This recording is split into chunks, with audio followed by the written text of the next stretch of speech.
Kumusta kaibigan? Ang kwento nating itatampok ngayon ay ang movie na Trespass. Ngunit bago natin ito simulan, ay maaari ba akong makahingi ng pabor? Pakilike naman ang videong ito at pasubscribe na rin sa aking channel. I-click mo na rin ang notification bell. Muli maraming salamat kaibigan.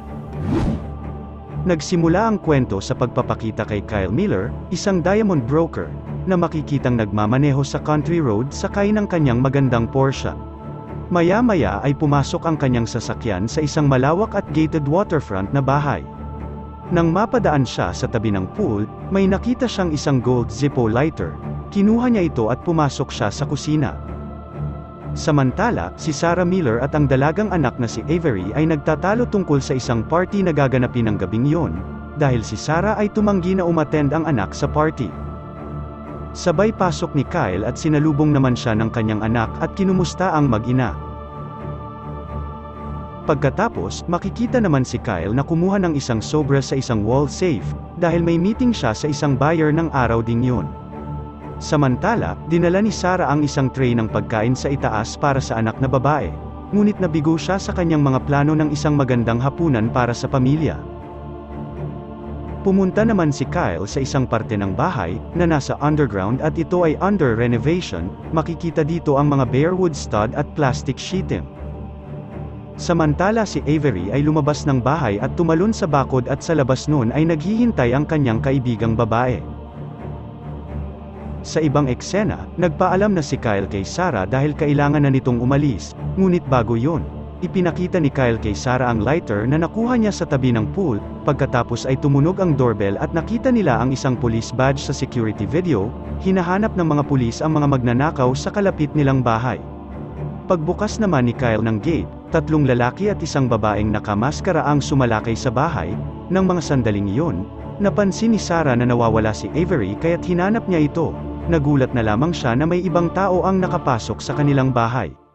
Sinubukan ni Sarah na tumakas. Nang makasakay siya sa kotse at akmang magmamaneho, napahinto siya dahil nasa harapan niya si Kyle at may nakatutok na baril dito. Samantala, nag-e-enjoy naman si Avery sa isang malaking party sa bahay ng kanyang kaibigan, habang ang kanyang mga magulang ay nasa panganib. Bumalik ang eksena sa tahanan ng mga Miller. Itinulak nila sa sahig ang mag-asawa habang nagmamakaawa. Alam din ng mga magnanakaw na nawawala ang anak na babae ng mga ito. Mapapansin na maraming alam ang leader ng gang tungkol sa mga Miller, at nakuha pang hingi nito ang alarm ng system code, ngunit walang choice si Sarah kung kaya't ibinigay nito ang numero. Balik sa party, ipinakita ng isang binatilyong lalaki kay Avery ang isang safety vault na puno ng pera at droga. Sinubukan din itong ayain na makipag-tiktok si Avery, ngunit hindi ito nagustuhan ng dalaga kaya agad na tumawag ito ng taxi at umalis. Samantala, ang leader ng gang na si Elias ay nakita ang safety wall at inutusan si Kyle na buksan ito. Sinabi naman ng isang miyembro ng gang na si Ty, na mayroon na lamang silang 10 minutong nalalabi. Tumanggi naman si Kyle sa gusto nilang mangyari, kaya't binantaan nila na papatayin si Sarah. Sinabi din ng gang na alam nilang mayroon itong mga diamante. Ipinaliwanag ni Kyle na ang mga diamante ay may mga micro-laser code kaya madaling matrace dahil nakarehistro ito sa buong bansa. Sinabi naman ni Jonah, ang pinakabata sa mga magnanakaw, na pera na lamang ang kanilang kuhanin dahil nakita niyang tumanggap si Kyle ng maraming pera at iwanan na lamang ang mga brilyante. Tiningnan niya si Sarah at sabay na lumingon ito sa kanya. Naalala at nakilala ito ni Sarah bilang isang security firm tech na nagtrabaho sa kanilang tahanan kamakailan lamang. Si Kyle ng mga sandaling iyon ay nagmatigas at tumanggi na buksan ang safety vault, habang ang mga lalaki ay tinutukan na ng baril ang nagpapanik na si Sarah. Agad namang sinabi ni Kyle na bitiwan nila ang kanyang asawa. Samantala sa itaas ng bahay, ay pinapanood ng babaeng magnanakaw na si Petal ang mga family video ng pamilya Miller. Naghubad pa ito at nagsuot ng mga damit na naroon. Habang sa ibaba naman ay inilabas ni Elias ang isang pang-injection, na may lamang ding Vaxia, isang gamot na nakakapagparalisado ng buong katawan. Habang tumatagal, lalong nanggagalaiti sa inis si Elias, kaya't bumunot ng baril si Jonah at sinabihan itong pakawalan si Sarah. Hindi naman siya pinakinggan nito kaya't galit na galit siyang nagpunta sa kusina. Sa isang flashback, ipinapakita si Sarah, at noong nagpunta si Jonas sa kanilang bahay, binigyan niya ito ng isang malamig na iced tea at nagkaroon ng mixing kwentuhan. Sa kanyang pag-uwi, huminto si Jonas sa pool, nagsigarilyo at tumingin muli kay Sarah na tila ba mayroon itong gustong sabihin. Ilang sandali pa, bumaba ng taxi si Avery sa tapat ng kanilang bakod, at bumalik muli sa bahay. Samantala sa loob ng bahay, nawala ang salamin ni Kyle kaya't nahihirapan siyang makakita. Nagbanta si Ty na puputulan ang kanyang hinlalaki upang magamit sa biometric safe scanner. Samantala sa kusina ay tinanggal ni Elias ang kanyang maskara at sinubukang lumapit kay Sarah, since may nangyari na dito at sa kanyang nakababatang kapatid na si Jonah. Sinubukan niyang kumbinsihin ito para kumbinsihin si Kyle na buksan ang safe. Dahan-dahan namang kinuha ni Sarah ang pang-injection sa kanya. Pumasok si Avery sa bahay at agad na napansin ang pagnanakaw na nangyayari sa loob ng bahay nila. Sinubukan niyang tumakas ngunit nabigo siya. Nagmakaawa naman si Kyle para sa kaligtasan ng kanyang anak, habang si Elias ay nagkwento na kailangan niya ng $180,000 o isang bagong kidney para sa kanyang ina. Agad namang inilabas ni Sarah ang pang-injection at itinutok ito kay Elias, habang ang isang kamay niya ay naka-arm lock dito. Pinaputok naman ni Ty ang kanyang shotgun. Nagawa naman ni Sarah na kumbinsihin ang mga magnanakaw na palayain si Avery. Habang nakatutok pa din ang pang-injection kay Elias, sinabi ni Sarah kay Kyle na buksan na ang safety vault para matapos na ang kaguluhan. Binuksan ni Kyle ang safe, ngunit wala naman itong laman. Nagulat ang mga magnanakaw sa nasaksihan nila, kaya dinurog ang kamay ni Kyle at humingi ng pera dito. Maluhaluhang sinabi ni Kyle na napunta ang lahat ng pera niya sa pambayad ng Meralco. Sinabi din niya na tinanggal na siya sa trabaho at sila ay naubusan na ng pera. Samantala sa labas, malapit na sana si Avery sa bakod upang makatakas siya, ngunit nahuli siyang muli ng mga magnanakaw. Binuksan naman ni Elias ang portfolio ni Kyle at nakita doon ang mga invoice ng brilyante. Ipinaliwanag ni Kyle na hindi sa kanya ang mga diamonds, siya lamang ang taga-benta nito. Biglang nagring ang phone ni Ty, may tumatawag dito para kumustahin sila.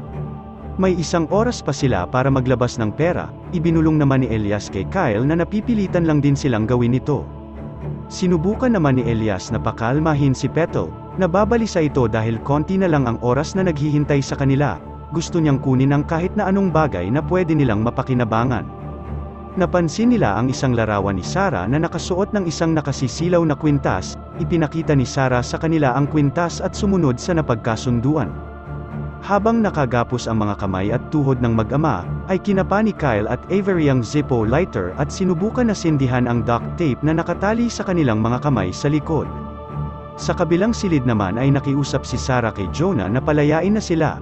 Sinabi niyang gagawin niya ang anumang gusto ng mga ito, kaya't sinabi ni Jonah kay Elias na walang sino mang gagalaw kay Sarah at sa anak nito na si Avery.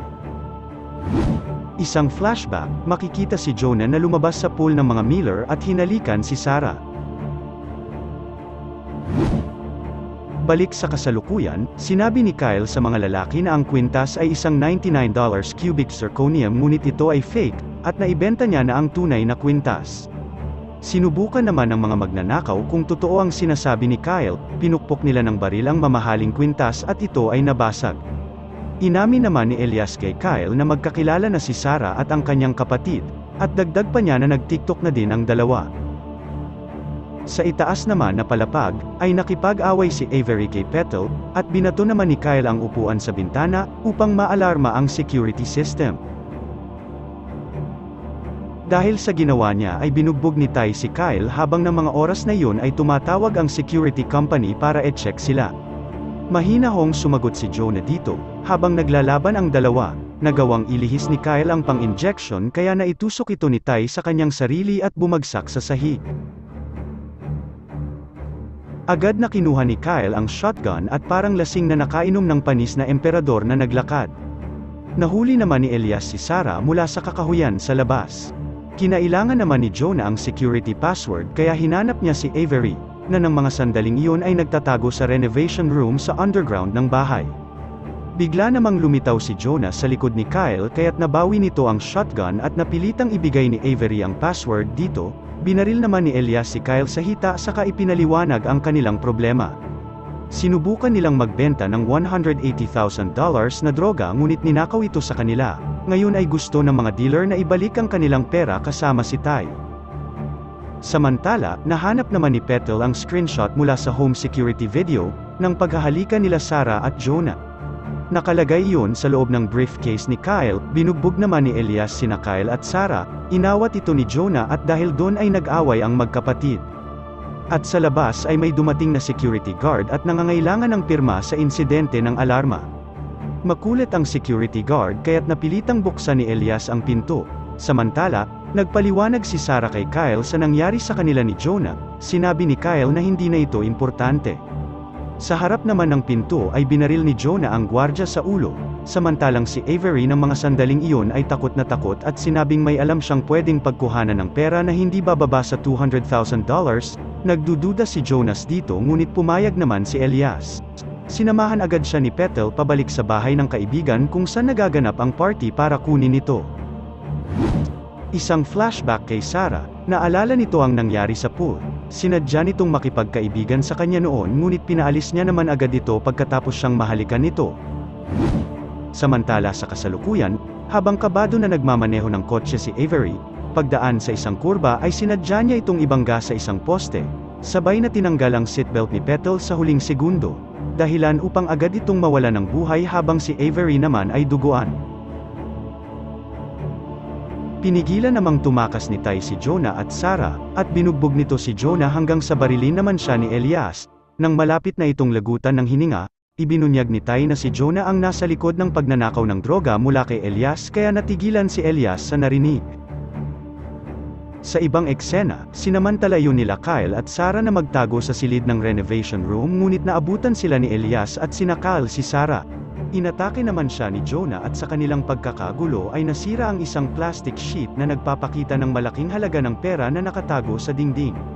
Dumating naman si Avery na may dalang baril, nagulat ito nang makitang binaril at pinatay ni Jonah ang kanyang kapatid.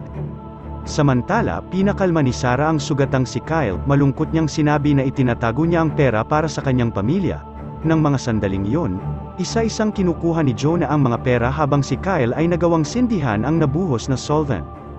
Biglang sumiklab ang apoy at patungo ito kay Jonah. Bumangon si Kyle at ginamitan niya ng nail talker ang sapatos ni Jonah sa sahig hanggang sa bumagsak ito. Humingi ng tulong si Jonah kay Sarah at agad niyang hinila ito dahil gusto niyang mamatay silang magkasama.